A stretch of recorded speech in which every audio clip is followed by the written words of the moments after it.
a new member, so I'll be back. Okay. Okay, I'm going to open up the waiting room and we're going to get started.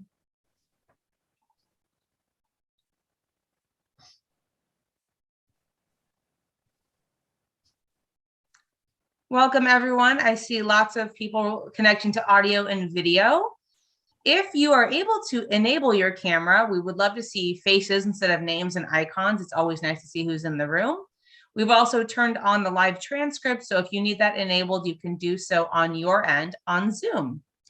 I'm going to throw it to Lynn Lasher, the co-chair of our DayTimers committee, to get us started. Thank you. Heidi and her family have been members of CBI for 24 years. We have also been graced to hear her sing for many years at Beth Israel. She is the first woman in the 85-year history of Jewish Federation to be its president. Today, Heidi will give us her vision in Jewish Federation and its mission. Please join me in welcoming Heidi Gantwerk. Hi, everybody. Nice to see you all. Most of you I know, but some of you I have not met. It is wonderful to be here with DayTimers. This is the first time I will ever be at DayTimers not singing. I'm trying. So I was contemplating. My husband asked me if I was going to sing my presentation today, but I decided I would just share it with you, and then afterwards, if we want to do a few tunes together, we can do that.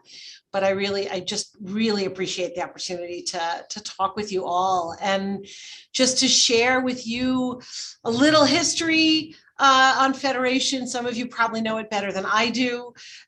Share with you a little bit of where we're headed. And then I want to end up with the exciting news about our community trip, which we just launched registration for today.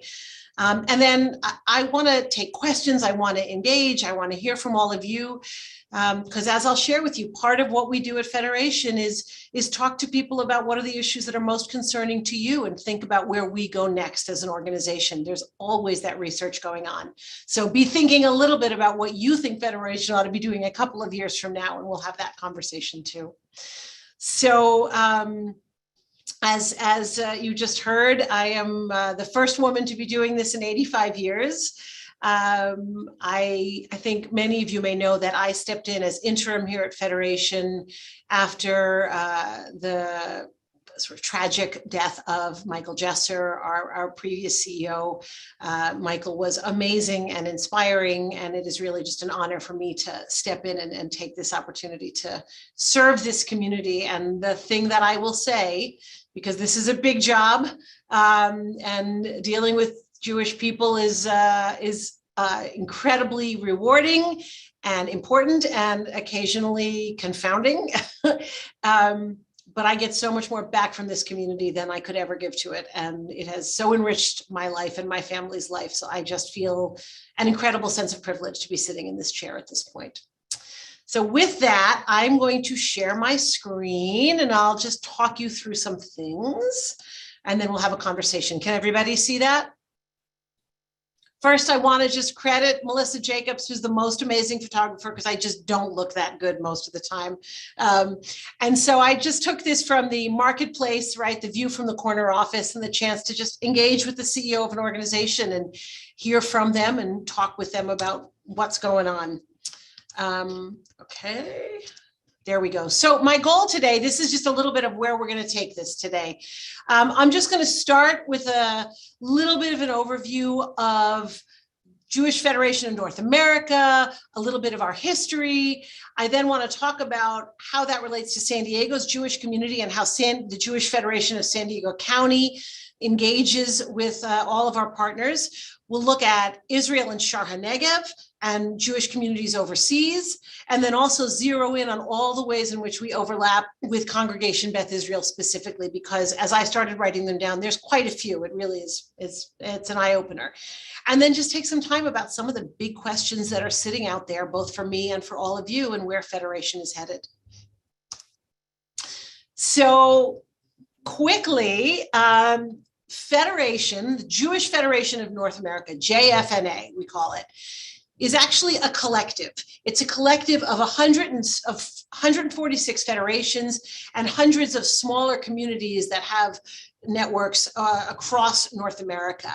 And all of these organizations together raise over $2 billion a year for strengthening Jewish community, for Israel and overseas, for Olim, for people who are making aliyah to Israel, for emergency situations that arise that affect the Jewish community. It's a lot of money. Security is a big focus. We'll talk a little bit about that. And the work, it ranges from human services, young adult engagement, leadership. It's really all about building and sustaining Jewish community and strengthening Israeli society and societies and Jewish communities across the globe. So we in San Diego fund some of this overseas work through a number of organizations that you've probably heard of, the Jewish Agency for Israel called JAFE, the Joint, JDC, or we give allocations to these organizations who really curate that money and spend it on unbelievable programs around the world. In Israel, the Joint is in 70 countries around the world right now, working on developing Jewish communities, on supporting Jews in need. Really tremendous stuff. And some of that you'll be able to see if you come on the mission with us in 2023. So just a little bit about how Federation started, both nationally and here in San Diego. 1895 in Boston, there was a need to support the Jewish community, and particularly immigrants who are new to the community. So they worked to coordinate fundraising efforts of organizations. They looked at needs of the community, they brought the community together, and they started thinking of an allocation model, right? So they give chunks of money to different organizations. In San Diego, Federation started in 1936. There were 2,000 Jewish people. There were several synagogues, Beth Israel among them, because Beth Israel's been around for a long time, and agencies. And that's when we formed UJF. And we have many donors who still write out their checks to UJF. That is a hard one to change. We are really known by a lot of people as UJF. In 1947, we changed, they're calling us the United Jewish Federation. That was 47. UJF was our name until 2010, which is why people still call us that. And today, and agencies were a part of that. It used to be that a lot of agencies operated, they were operational agencies under the banner of Federation here in San Diego.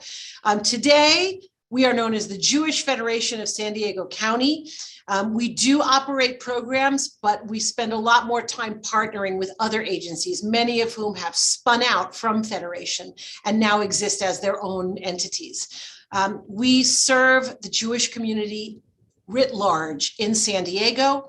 We support Jewish communities overseas, and we really are focused on the entire life cycle, from infants and toddlers to seniors. There is sort of no piece of Jewish life that Federation is not engaged in. So when you think about JFNA as a whole, we have really done a terrific job at leveraging the system. When you think about those $2 billion and the power of that system. So there are over time have been some major issues where UJF, where federations have made an enormous impact. Post-Holocaust, the ingathering of the exiles, people to Israel, also people resettling in the United States, the renewal and rehabilitation of European Jewry. The Lions of Judah, if anyone's familiar with that, that's women in our community who donate a certain amount of money. That started as an effort in Miami among women to resettle Jews from Ukraine and Russia to Israel. And it was $5,000 to resettle a family. So that became the mark of a Lion of Judah, and that has continued to this day. In fact, our own Miri Katai, our Israel and Overseas Coordinator, was resettled thanks to Federation many years ago in Israel. The Freedom for Soviet Jews, that rally in DC, that's a JFNA Federation project. And then more recently, Federation and soon has been very involved in the resettlement of Ethiopian Jews in Israel. And we think that there's another group of about 3,000 Ethiopian Jews that Federation is currently working to bring to Israel. So that is ongoing and incredibly important. And the other piece you've probably heard of is JFNA responds to natural disasters, to crises, to emergencies. They are a safety net for Jewish communities around the world. And when there is a crisis that befalls the Jewish community, Federation responds. They'll open, you might hear, a mailbox, for example, after Harvey, where the Jewish community had incredible damage to synagogues and Jewish people lost their homes. JFNA opens a mailbox and people from around the country with the click of a button are donating through the Jewish community to help Jewish people in that situation. When there are crises in Israel, we will open a mailbox. After Poway, we opened a mailbox. We raise a lot of money from our community. They're incredibly generous in those situations. So that's JFNA. Now, as you can see by our lovely palm trees, we are in San Diego. I think behind that is actually a lovely city scene. This could be Tahiti for all you know. So our vision is a vibrant, caring, and connected Jewish community. We want high levels of engagement. We want people taken care of, and we want people connected to one another. That is the Jewish community that we see when we look at San Diego, and that's what we want to always be bringing about. You can see a little bit about our mission. It's, Jewish values are core, engagement in Jewish life, strengthening Jewish identity, connections with Israel, and caring for Jews in need are at the heart of everything we do. And we really work across multiple organizations to do that. We have a strong partnership model. We are engaged with leaders across the community and constantly looking at what are the critical needs so that we can create the most profound impact. So here's a sampling, as you think about Federation, we're sort of, connective tissue is the word that we've been using, which sounds a little medical, but we really do connect these organizations to Federation, to each other, and to the community. So synagogues, day schools, preschools, the JCC, fundraising organizations, JFS, the Kindness Initiative, Seacrest, service organizations, Moishe House we're involved with, PJ Library, Jewish camps that are local, and Hillel, and there are more I'm sure I didn't name. We are directly engaged in some capacity with every type of organization on this list. And then when you look nationally, we've mentioned JDC and Jaffe. We're also partnering with Birthright to send kids from San Diego to Israel. Honeymoon Israel. I don't know if you're all familiar with Honeymoon Israel, but that sends young married couples to Israel. And we just had a reunion for some of our Honeymoon Israel trips. And there's a wonderful picture. They're all at a brewery and every single one of them has babies. There's just babies galore. So, that is doing God's work. And Masa, which is another program bringing young adults to Israel on internships and through educational programs. So we're touching all of these and engaged in regular conversations with all of them. I would also put the ADL is we're deeply in partnership with the ADL and working very closely with them on security. That should be on that list as well. So within that big mission, we're trying to focus a little bit to really be able to have clear impact and to work on things that we see as critically important to the Jewish community. I'm just going to touch on each of these a little more. Here, I just want to summarize. We've always cared for Jews in need, but what we've really been doing is sending that money abroad, sending it to the Ukraine, sending it to Israel. We're focused now for the next few years on thinking about how to better respond to Jewish poverty right here in San Diego. And I'll share a little bit more about that in a moment. Ensuring an enduring Jewish community. We don't just want to support Jewish community today. We want to put the pieces in place so that 25 years from now, we are going to have a thriving Jewish community here in San Diego. And then fostering global people-to-people relationships. We're less now about just sending money for projects in Israel. We are more about connecting San Diego to those communities. We want San Diegans to feel they have a home in Israel and vice versa. We want to build those relationships. And then we start to build support back and forth. So how do we do it? We have so many different ways in which we do it. I mentioned this connective tissue piece. We are the facilitator of many different collaboratives. We are constantly bringing organizations together. We convene. When it came to the Jewish poverty, we were the convener for a large group of agencies and organizations to think about that issue as an example. We're doing research always into issues with national organizations. We're doing surveys, all kinds of work to try and understand what's out there, what's coming, and what programs and possibilities there are to make a difference. Obviously, financial support. We put a lot of money out into the community.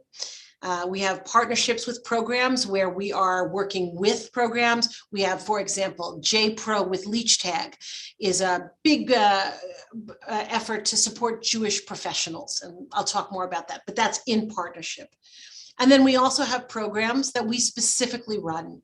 For example, the Pauline Foster Women's Leadership Initiative. And that is a leadership development program for women lay leaders here in San Diego. That's a federation program. So it runs the gamut. So just a word on each of these priorities. We did a study right before COVID looking at Jewish poverty in San Diego. And it's something when I talk to people about, they really don't think about it, or they don't think there's that many, it's not that big a problem. So the study that we did, and we worked with a researcher who's done this sort of work before in the Weinberg Foundation, we're estimating there's between 8,000 and 12,000 Jewish people living at or near poverty in this community. A lot of them are seniors, and there's a number of survivors that are also in that cohort. We have to take care of our own. And we don't have the connections and the network to help those people access available services. We don't have the resources that we need. And so we need to do more. And so Federation decided to take an active role in dealing with Jewish poverty here in San Diego, coming out of that study. One of the first things you're going to hear about over the next year or so is we are one of several lead organizations, along with Jewish Family Service, the Jewish Community Foundation, LeechTag, and the JCC now also is involved in a major demographic study.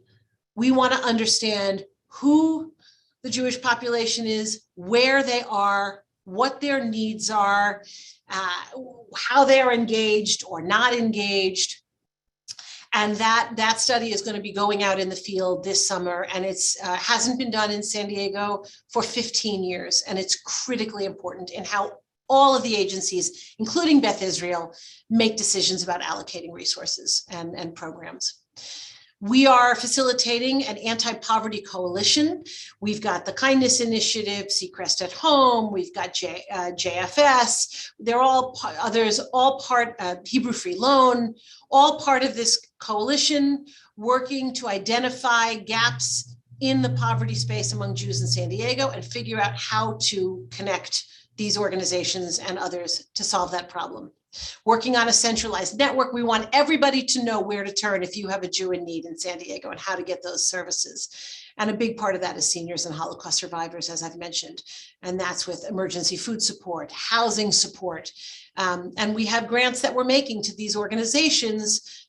We started with emergency housing support for seniors who need a few $100s, $1,000 for a heater repair, whatever it is, so that they can stay in their home, because we don't want any senior to be faced with losing their home.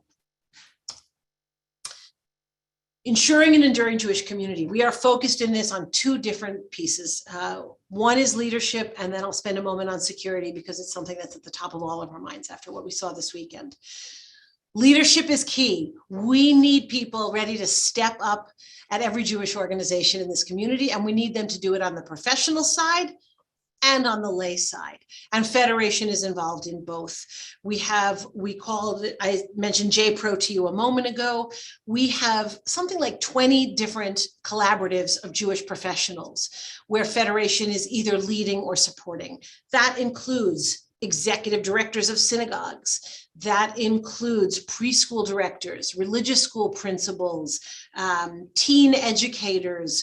We facilitate groups of these people. They meet regularly, they learn together, they solve problems together, they celebrate together. And these have been lifelines for a lot of these folks, especially during the last 2 years. We also have lay leadership with young leaders where we're engaging them and learning about the Jewish community and connecting them to mentors. We have more senior leaders. We're doing a tremendous amount of work in this space. And I can, if anyone has questions, I can talk at length about all of this. Security is huge. It is top of mind. It is obviously something we need to pay even more attention to. We are funding the community's security director, who is housed at ADL. We are starting up a security leadership initiative with, I think we'll have 16 organizations, at least, who will be part of that, with best practices and training and all sorts of supports, including grants available to those organizations as they assess and determine their own security needs. So we'll be supporting that as well. We're also part of what's called the Secure Communities Network that JFNA funds. And we have an exciting matching grant coming up this year with what's called Live Secure. JFNA, who I mentioned before, has raised $54 million for security, and we're going to match that and bring more and more security to our community. I'm getting there. And then we're just going to talk about this. Israel and overseas. This is a passion of mine. It's a passion of our entire communities. Our relationship with Shar HaNegev is 23 years and strong. And we're going to visit there in a couple of years and hopefully take hundreds of people. It's a tremendous place. If you haven't been, I really recommend it. We have many, many programs and partnerships with our sister region on the Gaza border. Global Partnership Program is with other sister cities in Eastern Europe. You've all heard of Birthright Israel. We send tons of teenagers to Israel every year. Even last year, we managed to do this through subsidies, missions and trips to Israel. And I'll talk about our community trip in a moment, which I mentioned earlier, because that's what I'm most excited about. But we have a whole department devoted to Israel and overseas, and we really care deeply about connecting San Diego to our friends in Israel and to the country itself. We have a continuing work. We have a chaplaincy where we help Jews who are not affiliated with any organization. If they need pastoral care, if there's a burial for someone who is not affiliated, we offer those chaplaincy services. We house a massive teen initiative that used to be at the JCC and is now here. We fund camp scholarships, PJ Library, and we are now getting involved, I think, in a pretty significant way in allyship, and that's in large part with my partnership with Rabbi Navarez, and anti-Semitism, and thinking about Federation playing a significant role in that space as well.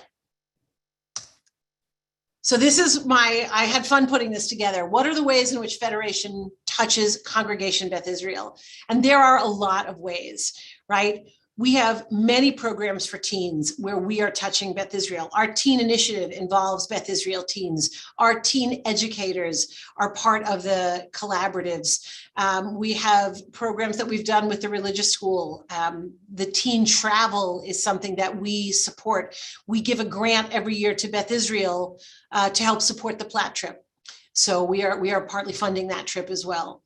JPro, I mentioned, is all the professional networks. Your executive director, your religious school director, your preschool director, your teen educator, and more are all part of JPro networks.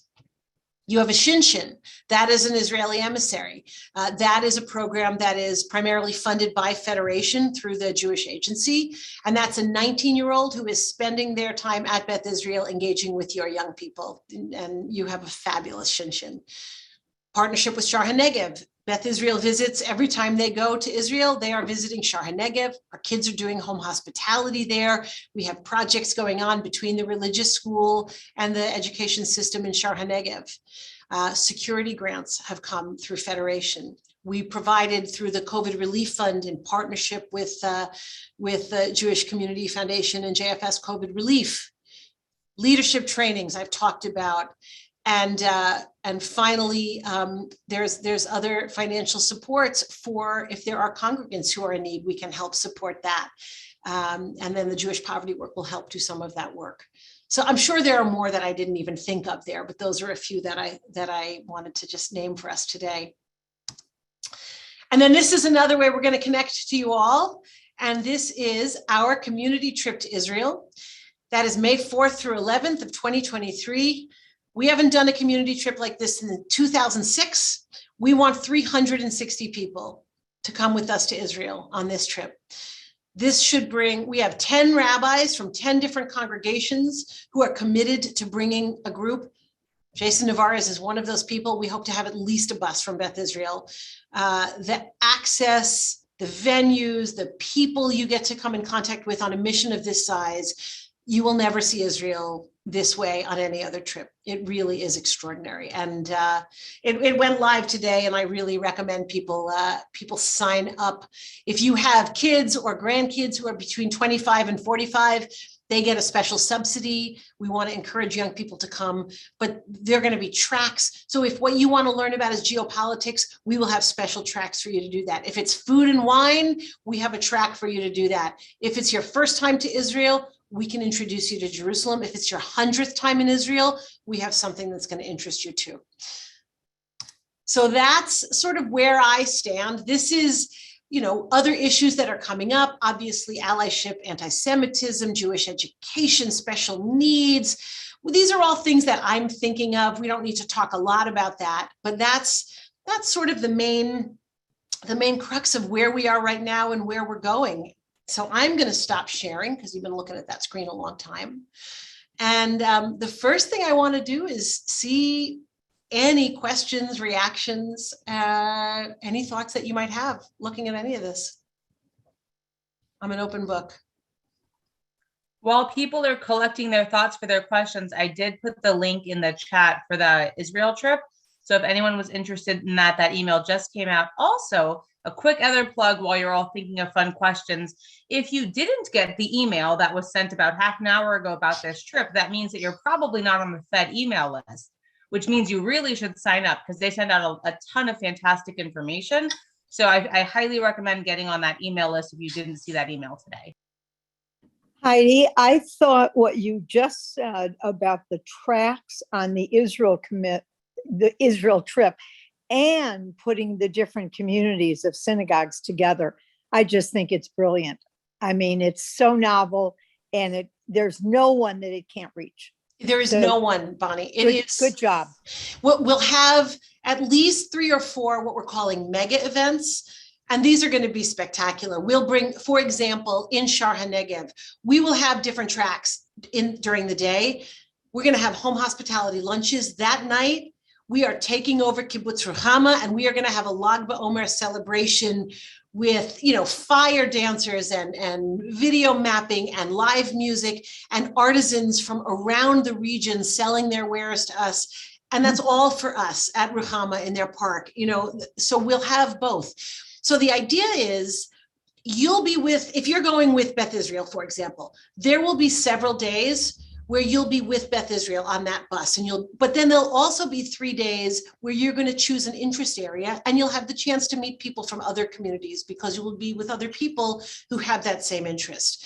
So between that and the shared experiences and those mega events, you're going to both be able to deepen your connections with the group you're traveling with and also meet new people. So great. We have Heidi. A question from Emily and then Rob Rubin. Okay, so Heidi, we know your musical self, but I know you have a very interesting professional background that you brought to this new role at Federation. And I wondered if you could tell us about that, as well as you're also being an Israeli citizen. Yes. Well, I'll start with the Israeli citizen point. For those of you who don't know, I was born in Israel. My parents got married in Brooklyn in 1965 and wanted to get out of Brooklyn, and everybody else moved to New Jersey, and they went to Israel. I see my friend Jane Fantel on the trip. Both of us just managed to go recently, and we went in on our Israeli passports. And let me tell you, getting out was no easy feat. So we were lucky to get in and lucky to get out. Life has been very crazy lately. So yes, I was born in Israel, but I grew up on the East Coast. I moved here for 2 years in 1993. And that did not work out very well because we are still here 30 years later. I worked in film and television for many years. I was at KNSD for a long time. I then moved over to Price Charities and did philanthropic work there. So I've always been involved to some extent in the philanthropic space and started as a lay leader more than 20 years ago. I don't know, Emily, how long was I on the Beth Israel board? 10 years? I don't know, long time. Well, you were on there, but you like to talk in the meeting, so we had to quiet you down. But no, what I really wanted to hear was you had the most interesting professional background in your work on with other nonprofits and other talk about that. Yep. So I became a consultant in 2013 after spending 10 years traveling around the country doing work in deliberative democracy and civic engagement. And I had a lot of clients around the city, the port, the airport, the cities of Vista, Carlsbad, but I started to consult for Jewish organizations because it's where my heart is. And so since 2013, there is almost no major Jewish organization in San Diego that I haven't consulted with in strategic planning and organizational development, in sort of staff retreats, board retreats. And then I also at the same time was a lay leader at the Jewish Academy where I was the board chair. And those two paths really set me up for this position. The work, developing the strategy for organizations like the JCC and, and here at Federation, I was a consultant here before I came on board, really helped me to develop great relationships with agency heads throughout the community. I know so many of the clergy members throughout the community. It really feels like the tying together of many of the threads of my life, both lay leadership and professional. It really could not have been a more perfect fit for me. I hope everybody else feels that way, but that's certainly how I feel. So how was that, Emily? Okay, I should ask Razzie. That's exactly what I wanted to hear, because I just think it segued beautifully into why it is that Federation wanted to have you in this critical role. Yeah. It's, often, I will say, often when you onboard a new CEO, especially when it's someone who's new to a community, it's a laborious process. But I was able to get up and running pretty quickly because I really do have deep connections to the community and to many of the people I have to deal with. So I'm lucky. Rob. So first of all, thank you for taking the time and sharing your insights and thoughts with us. You addressed 90% of what I was interested in, and that is what are the different swim lanes for all these different Jewish organizations. And my takeaway from what you shared is Federation doesn't have a swim lane. You're the pool, and everybody's inside of that. And with that, obviously, I'm sure it's effective, but I'm also sure there's some inefficiencies associated with that. And how do you address those? Or is my analogy bad? So I guess rather than being the pool, we're a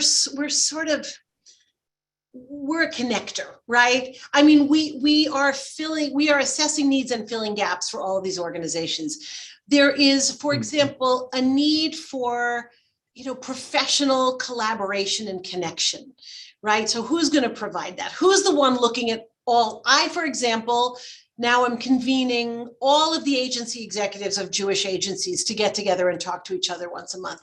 That's a Federation lane that nobody else is really going to do.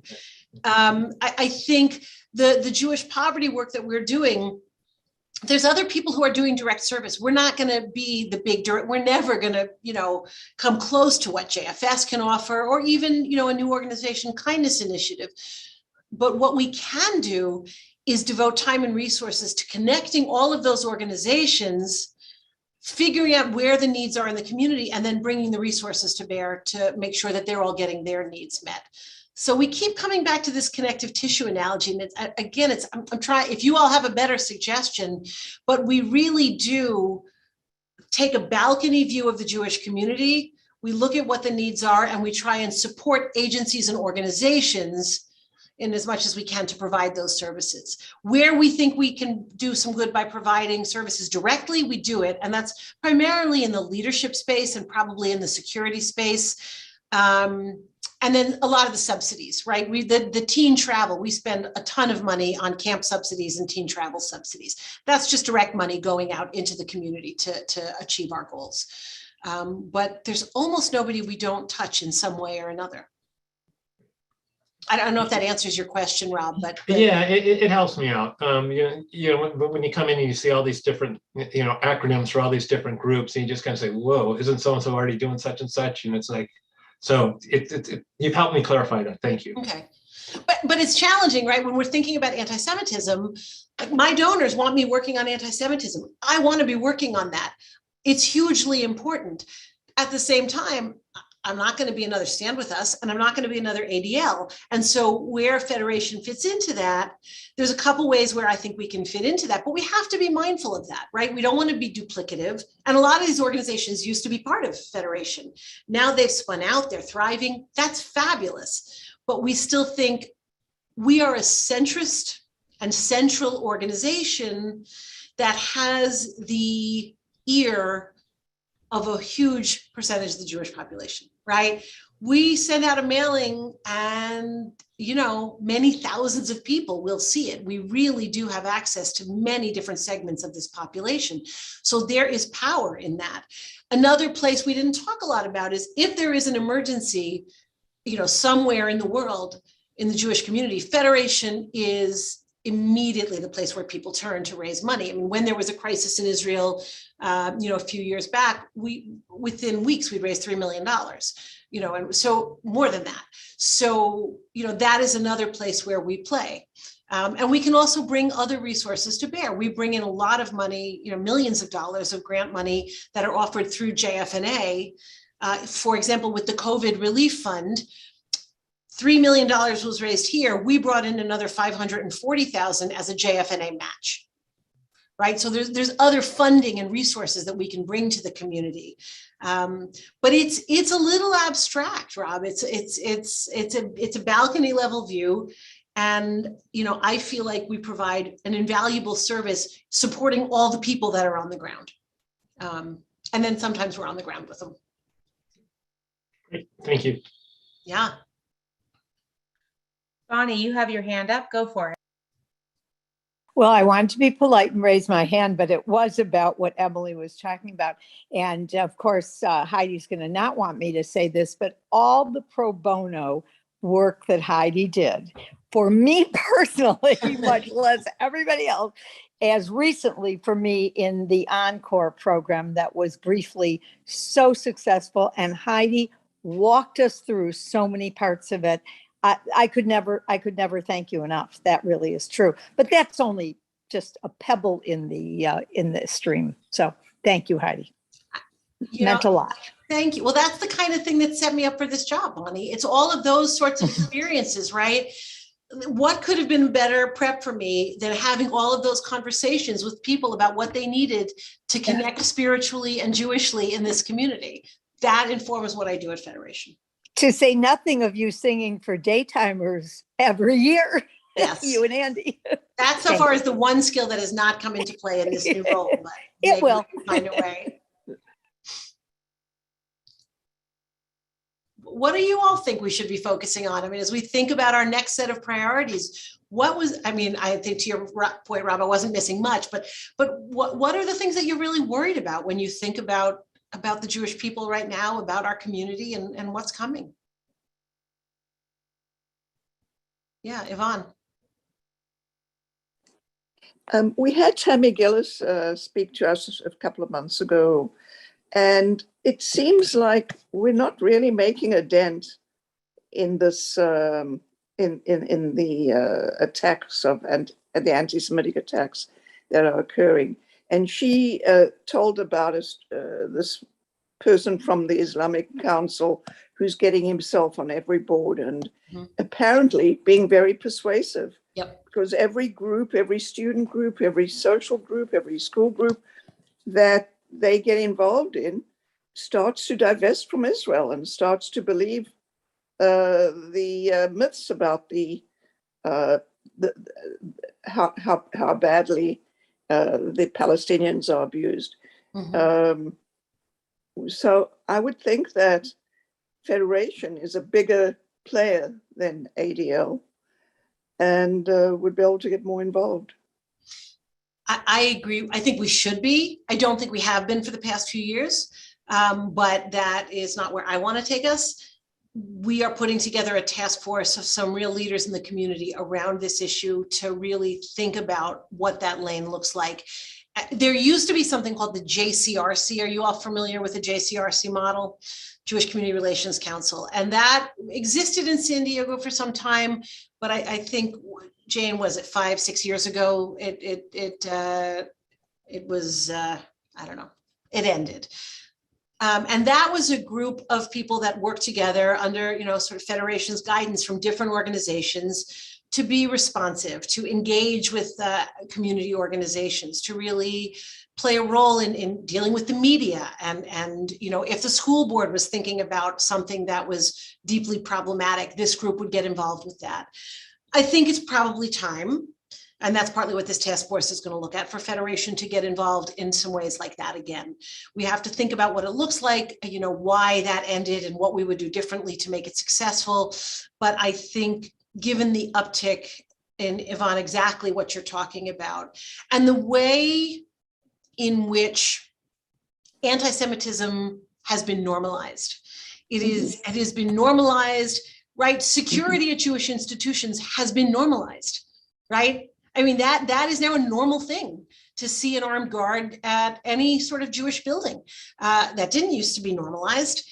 We see the normalization of anti-Israel and rhetoric and anti-Semitism are conflated now. They are, so it seems to be okay for, say, the American Federation of Teachers to put out a note that they claim is not anti-Semitic, but is talking about ethnic cleansing and genocide in Israel. And if you look at the IHRA, which is the International Holocaust Remembrance Association, they have a very widely accepted definition of anti-Semitism. And what they really talk about, when you accuse Israel of horrible crimes, of ethnic cleansing or genocide or anything like that, that is anti-Semitism. It's also creating unsafe spaces. I'm deeply worried about what's happening on our college campuses. I have 2 kids in college, but forget about my kids. I'm right here in San Diego. The fear that kids are going to school with. I mean, the latest reports that we've seen coming out of Pew, 1 out of 4 American Jews has been the victim of anti-Semitism. 1 out of 3 college students has been exposed to anti-Semitism. That's unacceptable. And yet there is this sense of alignment when people bring Israel into the picture and say all sorts of often false and incendiary things about Israel, that it makes just a little bit of anti-Semitism okay. And then sometimes it's a lot. So Yvonne, I couldn't agree with you more. I think we need to be doing more, and I plan to be in the next 6 months to a year. Yeah, and I'm going to say it's only the Jewish community that think it's unacceptable. Even my non-Jewish friends who will never say or attack or maybe not even think anything anti-Semitic, but when I talk about some of these things, there's a silence on the other end. I don't get the feeling that I would get if I was speaking to a Jew. I think that's right. Look, what happened on Saturday, we feel like it happened to us, right? We are 2% of the population. Somebody walks into a congregation, Beth Israel, Reform congregation on Shabbat, and hold that's my people. That's my community. Where other faith leaders and other people are, and that they don't see it the same way. They have to learn to see it the same way. They don't understand. I don't know how many of you were able to see the video that we put up over Hanukkah, which had faith leaders from a number of different faith communities that were lighting the Hanukkah candles and talking about anti-Semitism. And when I shared the script with them and engaged with them about it, they had no idea. When I give the statistic, and I'm sure Tammy shared this with you, that 58% of all religious-based hate crimes, 58% are committed against Jews in the US. We're 2% of the population. They had no idea. They were shocked by that. And that to be a Jew in America today means either to be proudly Jewish and to fear, right? And to be anxious and to have to think about security all the time. If you're on a board of a Jewish organization, you have spent time talking about what sort of security you have and how much it costs. Budgets have gone up hundreds of thousands of dollars of Jewish organizations because of the security they have to put in place. So the allyship work that we're starting, which started with that video, and is the next thing we're doing is a breakfast at Beth Israel, where we're going to be inviting faith leaders from throughout the community to come and engage with the rabbis at Sidra. Tammy's going to be there to present, trying to build an understanding of what this feels like to us and what it means to be an ally to the Jewish community. So that's one of the pieces we're working on. So, and more to come. Heidi? Yeah. I don't know if this is so much a question for you as it is for someone on the screen from Beth Israel, but I read, and some of you may have read Deborah Lipstat's latest article in the New York Times, but it was all about how do synagogues maintain this welcoming environment, which all Jewish synagogues around the world do, welcoming the stranger. How do you balance that with all this security that we now need to deal with? And I'm just curious from anybody who wants to share, how do you balance that? I mean, because the first thing you do when you get there is there's an armed guard. Right. And I just, Jane, to that point, and then I would love to hear, and I'm at services every Friday night, so I sort of know what it feels like, but they don't welcome the stranger in Europe at synagogue. They don't. You have to let them know ahead of time that you're coming. You have to show your identification. You have to schedule it. They are no longer able to practice Hachnasat Orchim. They can't do it because it's not safe. They don't feel safe doing it. I hope we don't get to that point, but maybe we're there. So I'm curious what you all have to say about that. What you think? Oh, we can't hear you, Yvonne. I had that experience when I went to Cologne, where my family originally was from, and I made arrangements to attend the synagogue on Saturday.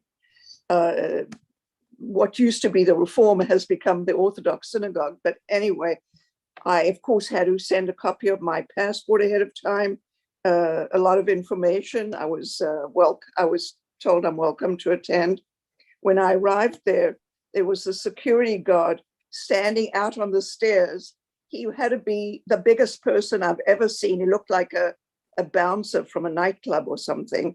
And he was standing here with his arms folded, and I had to go through the process of showing him my passport. He had to take it inside, get me cleared again before he could tell me to go in.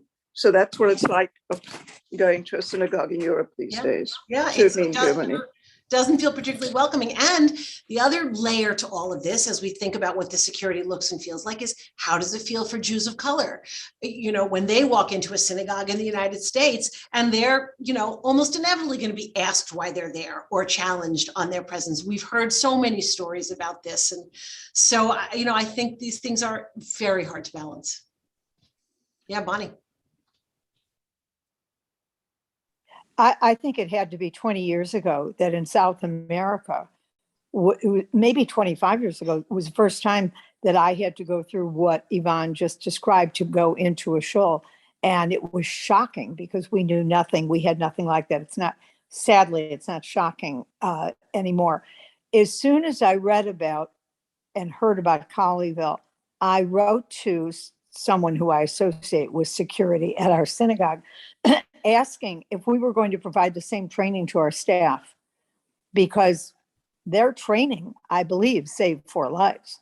And so I, who have never been the security oriented person really buy it 100% and just want to protect our staff, protect people that come to worship classes, whatever. So what we also have to provide money for that training because many places can't afford it. A small place like Colleyville somehow was able to. Interesting that they could. So bravo for doing that. And there's more to be done, and there's plenty of other people doing this work. I see Tamar's on this. Peer K-12 is an organization that started up because people are so frustrated with what they're seeing in our schools and the way that anti-Semitism is being normalized in our schools. I mean, this stuff is everywhere, and it's worse. It's not just that we're paying more attention to it. It's that it has increased over the last few years. And we're all needing to find ways to address it. So, I think, Yvonne, your original question, we don't seem to be getting a handle on it. I think, in fact, it's the opposite, and we need to take some significant steps together as a community to think about that. And then I come back to Rabbi Navarro's sermon, right? His sermon about how are you a proud Jew? How do we not constantly define ourselves by negating the negative things other people say about us, right? And partly what I hope as Federation that we can do is the work in strengthening people's Jewish identity, sense of Jewish connection, and sense of place, and so that they can then be ambassadors for all that is good about the Jewish people, right? They can speak to that. It's not always saying, no, actually, we're not genocidal, right? Like that, it's crazy that this is what we have to say. But also, we have a program that we're looking at that's happening in Orange County now, where they have trained young people, high school students, to go into other high school classes and just talk about what it feels like to be Jewish, what is wonderful to them about being a Jewish person, about the holidays. And they have people everywhere from atheists to Orthodox, young kids who are going, and they're not talking about anti-Semitism, they're not talking about Israel, they're talking about what it is to be Jewish and why it brings them joy. Those are the kinds of things that Federation can also, and I hope will support, that will help tell a different story.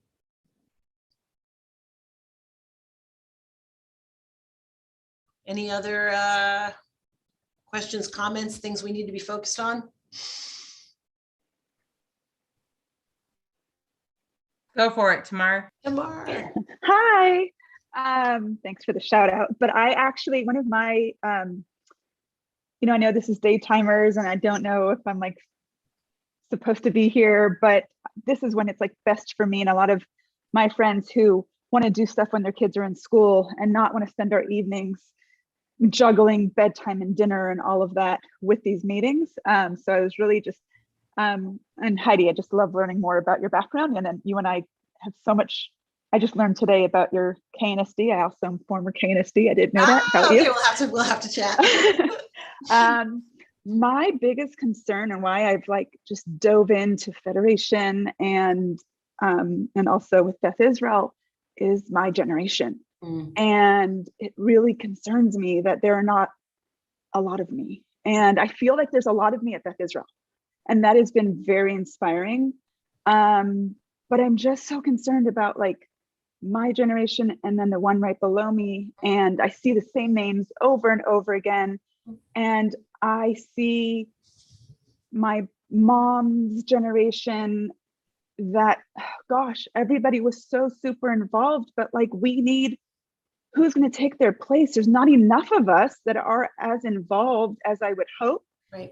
And then I look at, for instance, one of the things that I love about Federation is Shalom Baby. That was my lifeline 11 years ago. And all these parents got involved and found, not all of them, but a lot of them, and they found their a connection. And so then what, right? And so then you've got Jewish preschools, and then what? And then it's if you, I don't know the answer necessarily, if it's cherry picking and you have to go and spend the time meeting with them and asking them to get involved. I think that I love the youngness of the Beth Israel board and all the subcommittees. We're going to get burned out because it's a lot of the same names. Yes. Federation. Yep. And like I'm already spread too thin. And like I'm just, oh gosh, what do we do? How do we get this, like the 30s and 40s, to see that like if we don't, and part of that goes with like, if you're not involved, then like your kids might be more susceptible to hearing these lies about Jews and Israel and believing it because they don't see the involvement. I mean, I'm a perfect example. I don't have a choice. It's like in my blood, 5 generations of being involved, but that's not the same for a lot of my contemporaries. And like, so what do we do is my question. Yeah, well, if I had the answer to that, I would be the head of JFNA, not the head of Federation in San Diego, but it's something I think about all the time. I will say, we need to get back into the young adult space, and we need to do it around issues that people care about. And we can't just take the traditional, you know, Israel, high-tech nation, cherry tomato, like we can't do it. We have to engage from a social justice lens, from an environmental justice lens. We have to, you know, get messy with stuff. We have to speak to younger people. I hope that this trip, where, if I didn't say so before, and I know that I did, we have really good subsidies. And Tamar, by the way, is a co-chair of this mission, and it is going to be amazing. We have wonderful subsidies for people in that age range. We want them to come because we think that is a way to engage. And then we have budgeted follow-up activities for years after this to start to think about what those follow-up looks like. You know, we have those opportunities, but you're right. People are able to look on their phone and donate to something they really care about through Kickstarter, you know, 2 states away. We have a generation of unbelievable philanthropists in this community, and their children are very philanthropic, but in very different ways. Philanthropy is less place-based than it used to be, right? And younger generations are less place-based in their philanthropy. That's a challenge for us. Federation is, by a lot of these folks, looked as an older model. That's a challenge for us. There are way too many existential challenges on my plate. I would like to have fewer existential challenges, but we got to do the work. And I hope tomorrow, with people like you involved, we can start to bring others in that start to make it fun and start to make it appealing and start to make it the place to be again. That's what we need. COVID's been a killer for that. It's been impossible. People want to be in community. They want to gather. And it is really, really, really hard to get people engaged in the work that we do during COVID. But I am hoping that within the next few months here, we'll be able to start bringing people back together in person. So yeah, Lori.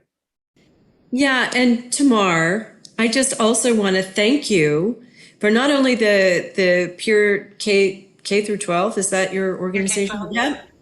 But she's also at Beth Israel. You're walking your desire. And I know, I can only imagine how thinly you're spread, but at Beth Israel, you come and you're the you know, for the religious school, you're the parent rep, you're a co-chair for that. I need to learn how to start saying no is my problem. I don't recommend it. I don't know how to say no. So I just want to thank you for that, and hopefully we'll be able to create an environment where the synagogue can be the hub, you know, our hearts with our kids and our families. And you're helping to create that at Beth Israel. So thank you. I just wanted to. I appreciate that. Thank you, Lori. You are making a difference. In a lot of places, Tamar. So everyone just needs to be more like you, and then we'll be good. Well, I think we're at time, yeah? I was just about to say we have time for one more question if we want to squeeze one out, but we can always, we can check back to the chat and see if there's anything we missed. I'm also putting my address, how do you like that? My email address in the chat because I want to hear from you all. And if you want to talk further about any of this, let's make sure I got it right. There you go. I'm here for you. Well, this was amazing and we're so thankful. And I will throw it back to Lynn, our DayTimers co-chair, to close us out. I just want to let everyone know that next month, February the 17th, we have a gentleman by the name of Dick Williams. He will be talking about the USS Midway. So thank you very much for all of you coming and It was very informative. It was, Awesome. Bravo, Thanks, Heidi. it Lynn. was a Thank pleasure. you. Really. Thank you for having me.